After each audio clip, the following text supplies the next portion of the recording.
guys, welcome back to my channel. I'm Moriarty. This is Unabridged, and if this looks different, it is because I'm in the car. I am waiting on my bestie to get here so we can go thrifting, but in the meantime, I want to come on and talk to you guys about Bunnicula because I finished the first novel. So, Bunnicula 1, A Rabbit Tale of Mystery by Deborah and James Howe, is the first novel in our Bunnicula Reread series for the month. I wanted to come on here and talk to you about it because I actually finished it and I have some thoughts. So, Bunnicula 1, A Rabbit Tale of Mystery is one of my favorite Bunnicula books. I read it pretty often. The story is still relatively fresh in my mind. And as I was reading it, I was like, oh, I remember this part, I remember this part, I remember this part, which is generally why I don't reread books unless they're an absolute favorite. However, I think as a child, I must have just done the audiobook because I don't remember the illustrations, and they are everything, okay? Like, the just utter soft frazzledness of Chester the cat, the adorable cuddliness of Harold the dog, and just the quiet power of Bunnicula, like, chef's kiss. That illustrator did the damn thing. So, A Rabbit Tale of Mystery, Bunnicula, is about a family, the Monroes, and they have two pets, Chester and Harold. Chester the cat, Harold the dog. They are surprised one night when the family comes in on a rainy, stormy night, and they have a bundle. Inside the bundle is a baby rabbit. They find this rabbit in a shoebox full of dirt inside the movie theater because they were there to see Dracula. So they take him home, they're fighting over what to name it, and Mrs. Monroe says he's a bunny, and we found him in Dracula, so let's call him Bunnicula. And from there, he is known as Bunnicula. Now, Chester is absolutely suspicious from day one, because at night, Bunnicula comes alive. He's all over this cage, he's interactive, but during the day he sleeps. One night, Chester reads this book called The Mark of the Vampire, and he is absolutely convinced that Bunnicula is a vampire rabbit.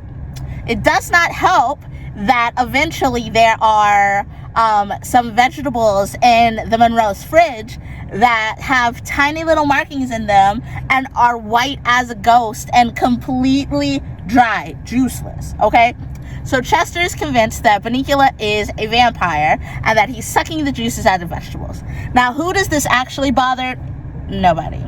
But Chester's a cat, so he is flipping out about it. So he drags Harold along on this adventure to stop Bunnicula from being a vampire. Now, when you really think about the story, it kind of is not okay because Chester is trying to kill something that doesn't really involve or affect him in any capacity. But, you know, as a child, you suspension, you know?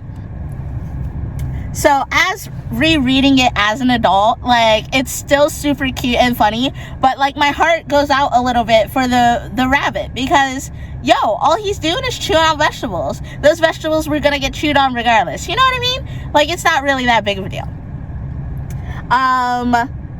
Book is still super cute. I still give it 4 stars. They go on an adventure to try and stop the vampire rabbit from causing any harm. Just super adorable. I don't want to spoil any of it, but yeah, I had a super fun time. I finished reading it today. I started on the 2nd of October, and today is the 4th, so it took me 2 days. I'm about to start Holiday Inn by James Howe. That's book 2, and it's actually the longest book in the series. I think it's about 290 something pages. Almost 300 pages. When I'm done with this book series, I'll have added 991 pages to my book count. So, just throwing that out there. Thanks so much for watching. This is Moriarty. This is Unabridged, and I'll see you next time. Bye.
welcome back. Today is the 6th of October, and I have completed Holiday Inn by James Howe. This is book 2 of the Bunnicula series. I began this yesterday or the day before yesterday, and now I am complete.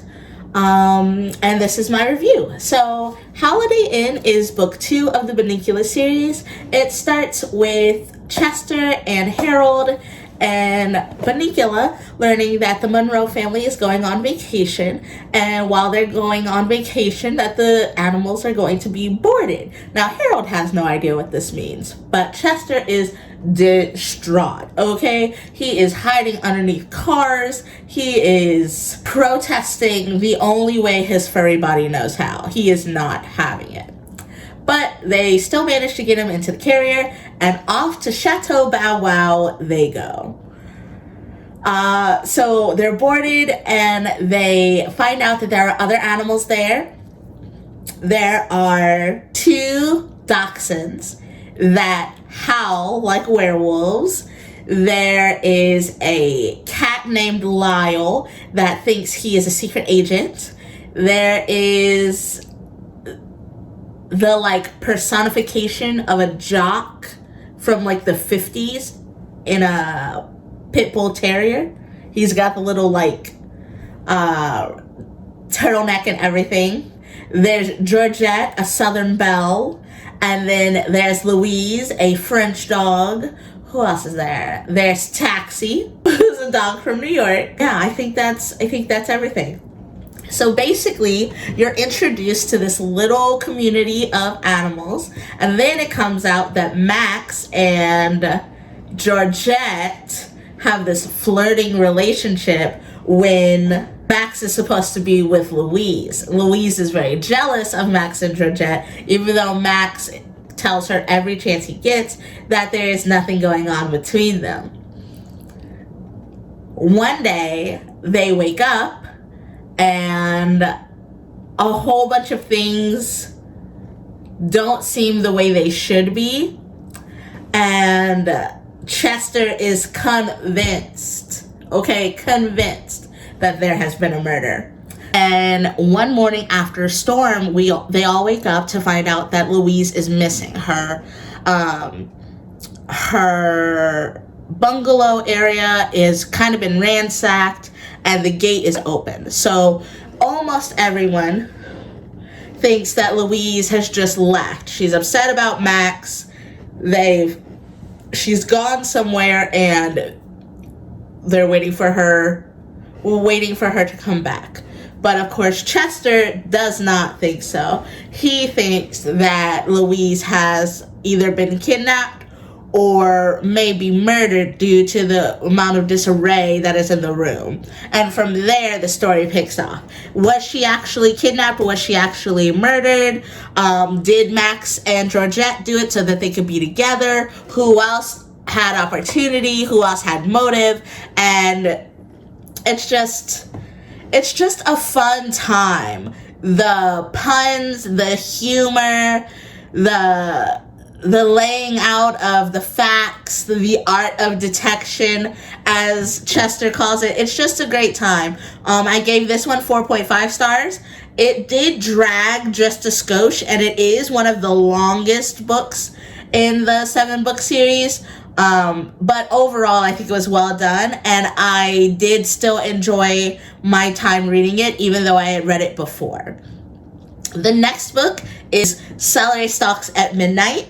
That's book 3, and I am probably going to start that tonight, but I won't have a review for it until next Friday. Friday, we'll be doing books 3 and 4, so that's Celery Stalks at Midnight and Nighty Nightmare. And I'm so excited because I remember very little about Nighty Nightmare. So from Nighty Nightmare on, they're pretty much going to be new books. I'm so excited to read the adventures. Also, something that I didn't notice, James Howe, also writes a suspense-filled mystery series with an amateur sleuth named Sebastian Barth.